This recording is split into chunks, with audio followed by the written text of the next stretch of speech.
Salut à tous, bienvenue sur la chaîne Naturkite. On se retrouve de nouveau à Boavista ici sur le spot de Salrey au Cap-Vert pour un spécial manœuvre de parawing.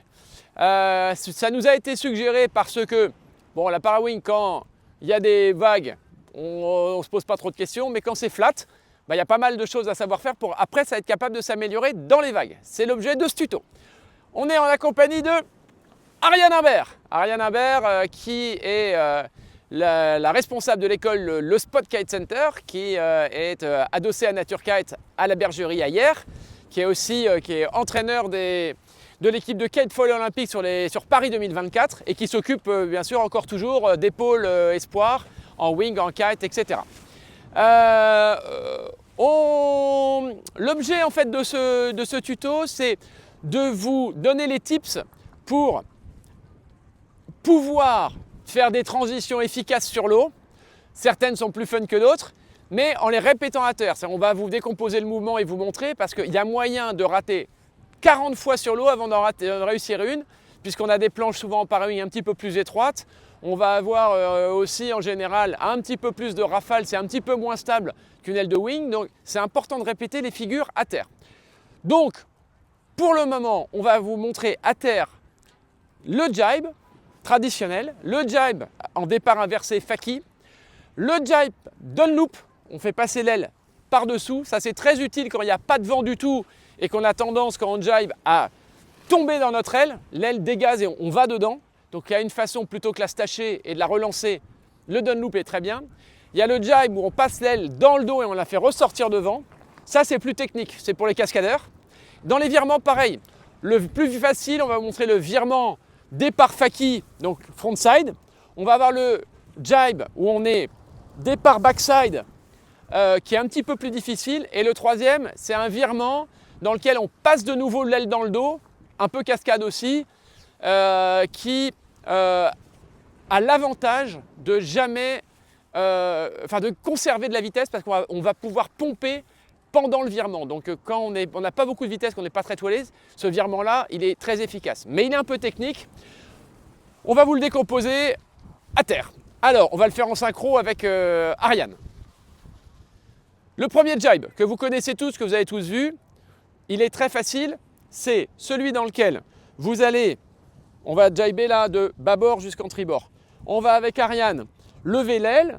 Au fur et à mesure, on va se laisser glisser au large sous le vent. On va échanger la main une fois qu'on passe le lit du vent et on va tout de suite remettre la deuxième main sur la barre de l'autre côté pour pouvoir avoir de la puissance en sortie de jibe. On vous montre, il n'y a pas grand chose de technique à dire, c'est les balbutiements du jibe. On y va. On monte l'aile, elle passe ici au zénith, on échange la main là-haut et on va être capable ici d'avoir tout de suite de la pression. Ok.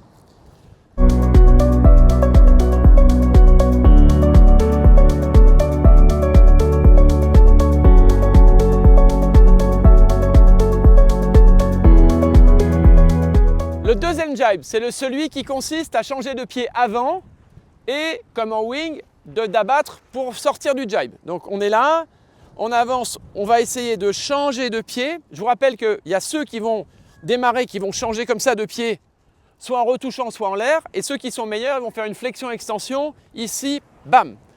Et quand on est là, on est Faki, de nouveau on lève la main, mais là on n'a plus rien à faire puisqu'on a juste à se laisser glisser, regarde. Hop, elle est en l'air. On tourne de l'autre côté, on est là, on n'a plus qu'à mettre la main. Donc ça, c'est très efficace quand vous allez choper une vague.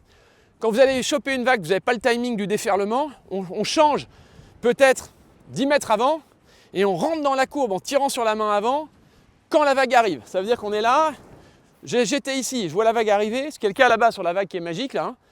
On change, on est là, je la vois arriver. Dès qu'elle est là, je vois tout de suite, je lève et je vais accompagner, ça y est, je suis dans la vague. Ça, c'est le jibe départ Faki.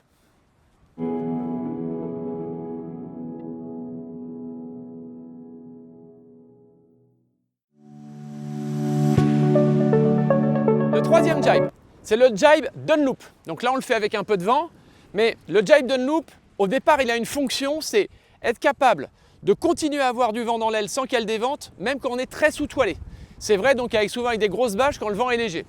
Le principe, attention, c'est un peu plus technique. Il y a un prérequis, c'est de changer la main parce que tu vas te retrouver avec ta main avant qui va non plus être ici potentiellement en pronation, en supination, mais en pronation absolument. Regarde ma main, ici. Hein.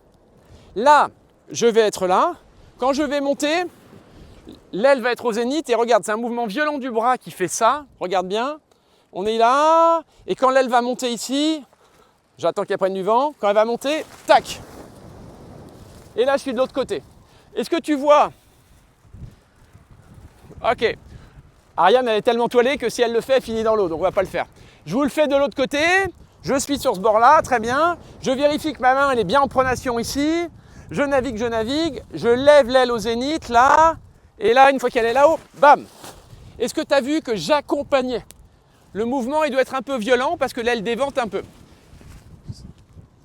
La fonction première, c'est pas d'être chez Pinder et de faire le clown seulement. La fonction, c'est que quand vous êtes avec des grosses bâches et que ça dévente, ça vous permet d'avoir tout le temps de l'air dans l'aile. Alors que si on fait comme ça, bah l'aile est backstall quand il n'y a pas d'air. Et là, on est comme des glands et on va là, puis l'aile est là, puis on n'y arrive plus. Là, ça permet d'avoir l'aile qui revient devant soi très vite.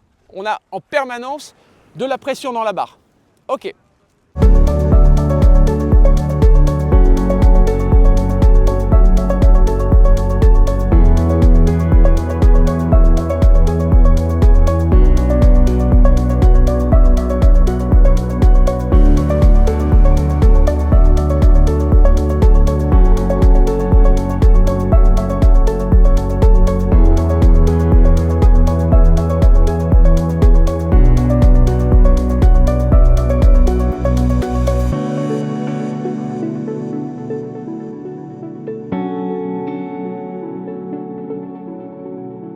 Allez, enfin le quatrième jibe. Celui-là, il est un peu cascade. Il est très dur à montrer à la plage parce que c'est parce qu'on dévente de l'aile et qu'on va vers l'aile qu'on va pouvoir faire la figure. Le principe, c'est que on va démarrer toujours sur celui-là. Vous allez démarrer faki. C'est-à-dire que là, vous voyez, normalement, je navigue là. Avant de le démarrer, ce jibe, déjà, j'échange les pieds. Le principe de base, ça va être de passer l'aile dans le dos ici.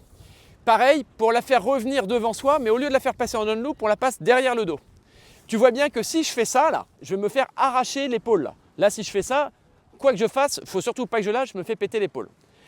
Le principe de celui-là, c'est que, regarde l'aile, on va aller faire ventouser le bord d'attaque dans l'eau là, comme ça. Là, on a tué, tu vois, j'ai la moitié de la surface qui a une prise à l'air. L'autre ne tire pas. Donc, je la fais backstaller comme ça. Je la prends ici, dans le dos, en accompagnant, parce que là, je pars sous le vent. Donc, je vais vers elle, j'ai détendu les lignes. Et le mouvement violent, c'est que mon épaule va faire le tour et je vais essayer de la gonfler de l'autre côté. Tu vois le principe? De l'autre côté, je suis faki, puisqu'il y a des gens qui sont, en fonction de tes gouffiers irréguliers, c'est plus facile de le faire dans un sens ou dans l'autre. De nouveau, de l'autre côté, je suis en train de naviguer, je passe faki. Je fais ventouser le bord d'attaque dedans, je suis vers la ligne au fur et à mesure. Et là, regarde, je vais essayer de repasser. Comme dans le jibe d'avant, tu vois qu'en fait, il y a un moment où quand tu sens qu'il y a du mou et que tu as la poignée, tu abats vers l'aile pour avoir du mou, mais tu tires fort. Et c'est ça qui l'a fait revenir. Est-ce que ça a un avantage par rapport au down loop? Non, là c'est pour faire le cirque Pinder, faire le beau à la plage. C'est un mouvement qui est un petit peu technique, mais qui demande simplement de comprendre que tu ne peux pas échanger la main si tu ne frontalises pas l'aile comme ça avant. Si tu as l'aile qui est juste basse, au moment où tu passes la main, tu n'arriveras jamais, même si tu descends le vent, l'aile descend le vent avec toi.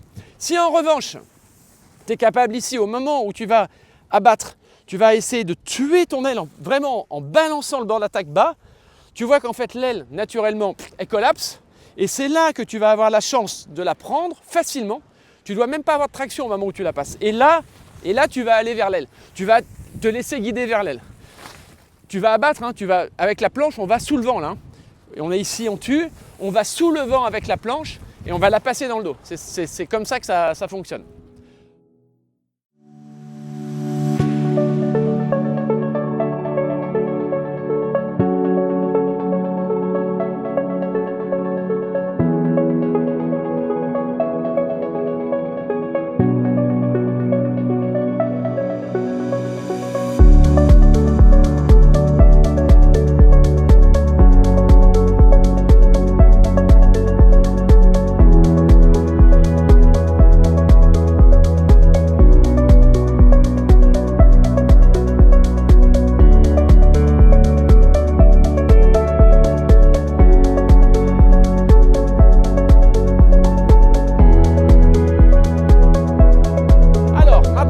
virements, ou j'allais dire les virements, il y en a 3. Il y a Jade qui nous a rejoint, hein, notre petite fille qui vient de partir avec, à 9 ans faire un peu de twin tip. C'est beau, c'est magnifique, on adore. Bon, les virements. Le virement le plus facile, contrairement à ce qu'on croit, c'est comme en wing, c'est le virement départ Faki. C'est celui-là, où en fait, on va démarrer, donc si on est tribord, on fait sa petite inversion, flexion-extension, on arrive Faki. Sur la Faki, attention, avant de démarrer, on se met non plus en pronation ici, mais en supination, obligatoire pour ne pas se péter le poignet. Là, d'accord? Et quand on est ici, cette main-là, elle va aller ici chercher devant pour faire le pivot. Et cette manœuvre-là, pourquoi on vous la montre à terre? Si tu la commences sur l'eau la première fois, tu vas faire 18 essais sur l'eau pour avoir une chance de réussir à tourner. Tu dois être capable de le faire sur le sable plein de fois et de bien sentir. Donc je te montre, tu es prête Ariane? 2, 3 de l'autre côté, ça ici. Et là on remet la deuxième main. Si maintenant, ça y est, je suis sur ce bord-là, je passe ici Faki, je mets ma main arrière ici en supination, là. T'es prête Ariane? 2, 3. Hop, je retourne et là. Donc c'est facile, pourquoi? Parce qu'on démarre Faki, mais on est face au vent, donc déjà, on ne se fait pas coucher en arrière. Et surtout, le truc important, c'est qu'une fois qu'on est de l'autre côté, on est backside, donc on a tout son équilibre. Beaucoup plus facile que le jibe départ backside où on récupère frontside.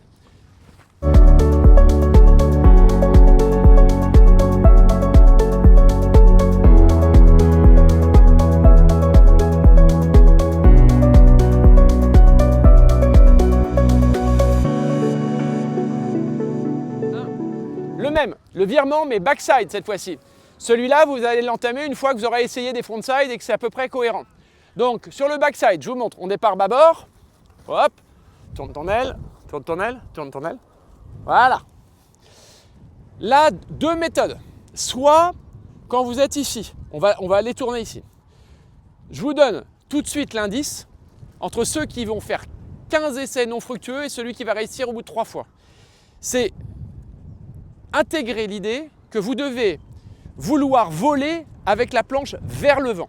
Si vous vous dites, je fais un truc assez brutal, où je change d'un mur comme ça, là, regarde mon aile, attention ma chérie, regarde comme c'est horrible. Je fais un truc comme ça, là je fais ça, oh, putain je finis comme ça avec l'aile qui m'arrache et tout. Je l'ai fait 30 fois avec des tôles, bam, marche pas.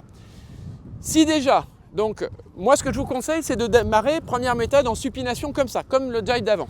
Je suis en backside, on va essayer de voler vers le vent, regarde mon aile. Là ici, j'ai de la vitesse, il faut avoir de la vitesse parce qu'après on l'offre. Je vais vers le vent et regarde tout d'un coup, ma deuxième main va aller dessus, je passe le lit du vent, hop. Même chose à droite, Ariane.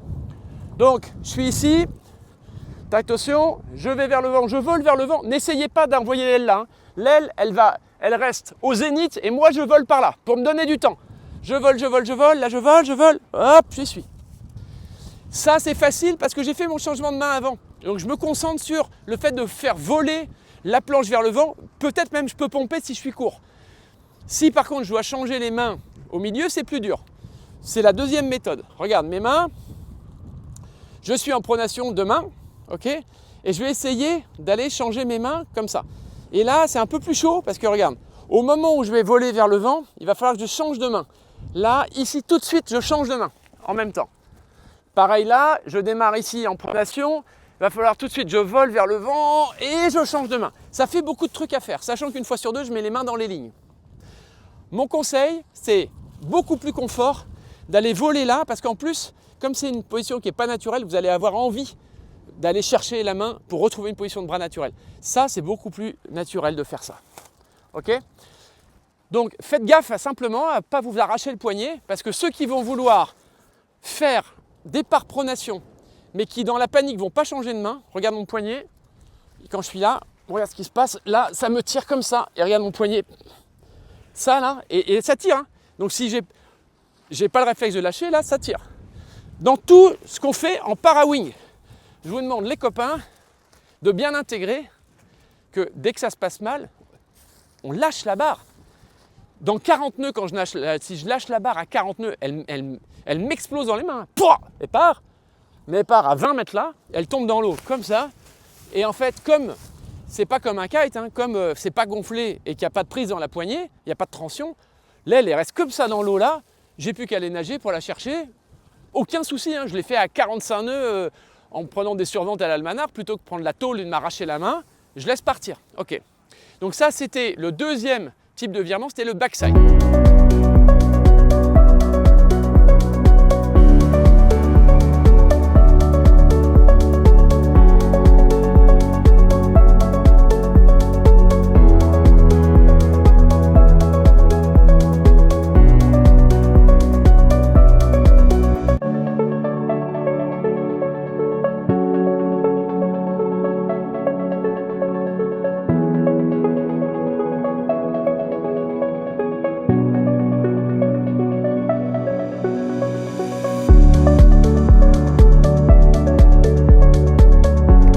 Il nous reste le dernier virement, puisque c'est le troisième. Donc là, c'est un virement un peu cascade. Il n'a clairement aucun intérêt technique, sauf dans le vent léger, c'est de pouvoir ne pas avoir l'aile qui dévente quand elle est en l'air et qu'il n'y a plus de pression. Dans les deux virements qui précédaient, vous avez vu que je passais un moment au zénith en volant vers le vent.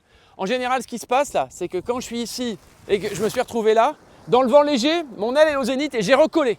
Et tu dis, oh putain, il faut que je me relance, il va falloir que je repompe à bloc, alors qu'on est dans le vent léger. Il y a une solution qui est technique pour ça, c'est comme dans le jibe Dunlop, ben là on va passer la barre derrière le dos pour tout le temps qu'elle soit dans le vent. Jamais elle passe au zénith, tout le temps dans le vent. Je te montre. On est dans le même principe que le jibe tout à l'heure où on passait la barre derrière le dos. Regarde bien.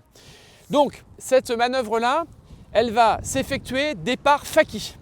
Donc quand je te dis faki, Ariane elle ne peut pas le faire parce que tu vois, il n'y a pas beaucoup de vent, mais je suis déjà toilé moi correctement, elle, si elle le fait, elle s'arrache la main arrière. Parce que pourquoi hein, c'est pas que faut pas être toilé, c'est que quand tu fais cette manœuvre-là, il y a un moment où tu déventes l'aile en partant avec la planche sous le vent. Tu es à 18 nœuds de vitesse, il y a 18 nœuds, tu annules complètement le vent vitesse en descendant vers l'aile et tu passes la barre sans problème. Là, je ne peux pas courir à 18 nœuds, je vais me faire arracher tout. Donc c'est pour ça que je suis sous toile. Ok, le principe, donc j'étais ici bâbord, ok, j'étais bâbord en standard, je repasse faki et là en fait, je vais faire comme tout à l'heure, je vais aller collapser l'aile en poussant bord d'attaque dans l'eau, parce que c'est comme ça et que je vole là, au moment où il n'y a plus rien, je me donne du temps pour pas que ça reprenne en volant downwind dans ce sens-là, sous le vent, d'accord? Donc je recommence, j'ai collapsé, il n'y a plus de traction, là je suis en train de voler comme ça, sous le vent. Mais là, au lieu de tirer, de passer l'aile comme ça, je vais aller de l'autre côté. Je te remonte. Regarde bien, je suis là, je suis faki, je collapse, bam! Ça me donne la chance ici d'aller passer la barre dans le dos, mais regarde, là quand je l'ai et qu'il n'y a plus de vent dedans, je tire et regarde, je remonte l'aile, bam! Mais tout le temps mon aile, elle a eu de la pression. C'est-à-dire que quand je repars, je n'ai pas reposé. Je montre une dernière fois parce que c'est pas si simple. J'étais ici, je repasse ici faki. Quand je suis faki, je descends, je collapse, bam, direct. Je la prends ici, mais regarde, là je pompe vers le vent, je pompe, et je la reprends. Donc, c'est un virement dans lequel je passe la barre dans le dos quand elle devient molle parce que j'ai descendu le vent, et après, s'il m'en manque un peu, je peux même pomper pour tendre les lignes, pour garder de la pression, d'accord? L'erreur à ne pas, ce qui est très important là-dedans, c'est de comprendre que quand je collapse, j'étais ici, je change faki, je collapse, mais quand je collapse, je fais une virgule où je descends le vent pour aller chercher la barre. Je descends, comme ça j'en ai pas. Et dès que je l'ai, que je suis prêt, là au contraire, je retourne vers le vent et je reprends. Tu vois, c'est ça qu'il faut comprendre. Moi, je vous invite, pour ceux qui n'ont pas l'esprit cascade, à aller juste voler vers l'aile en faki sans essayer après de remonter vers le vent. Donc ça va faire ça. Vous êtes ici, vous passez, on est ici, tac. Je vais changer mes pieds. Flexion, extension, je suis là. Je collapse mon aile et quand j'ai collapsé mon aile, là, qu'elle est bien par terre,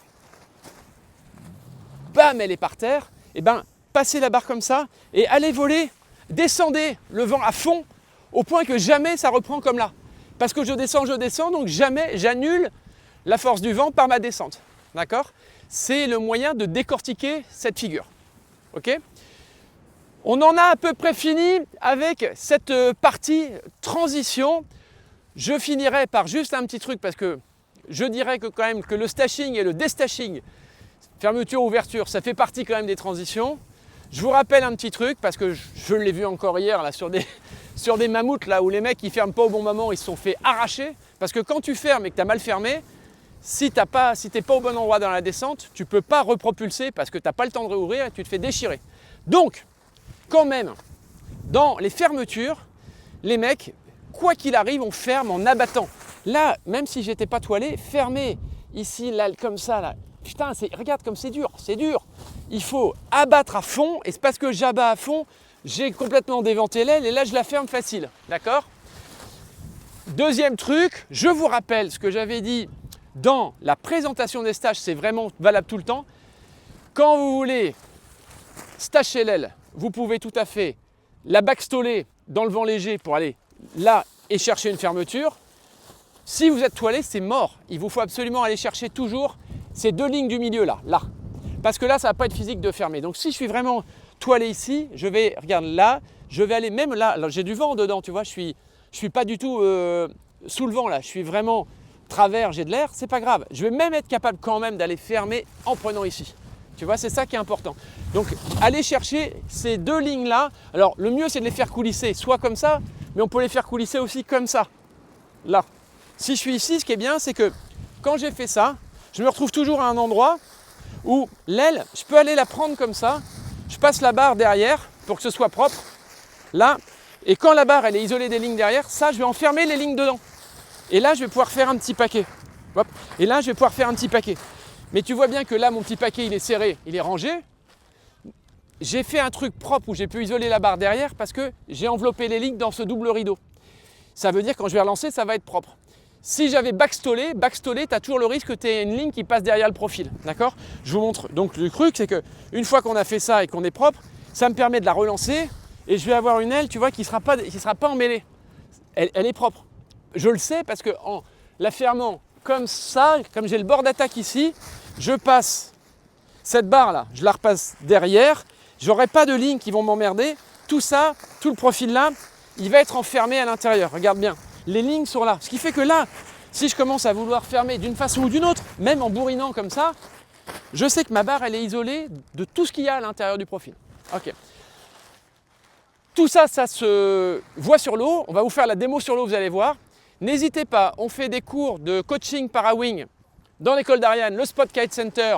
On redémarre à la mi-mars à peu près, hein. Il y a des demandes début mars, mais on fait des groupes un petit peu sympas pour que vous progressiez tous ensemble. Ce sera sur ce matos-là.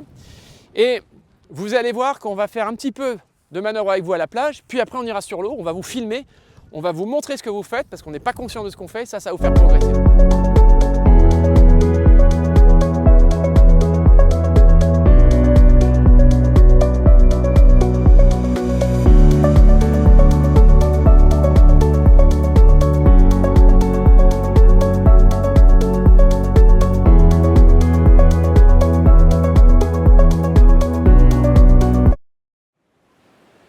Alors, nous voilà en conclusion de ce spécial manœuvre avec nos invités de choix.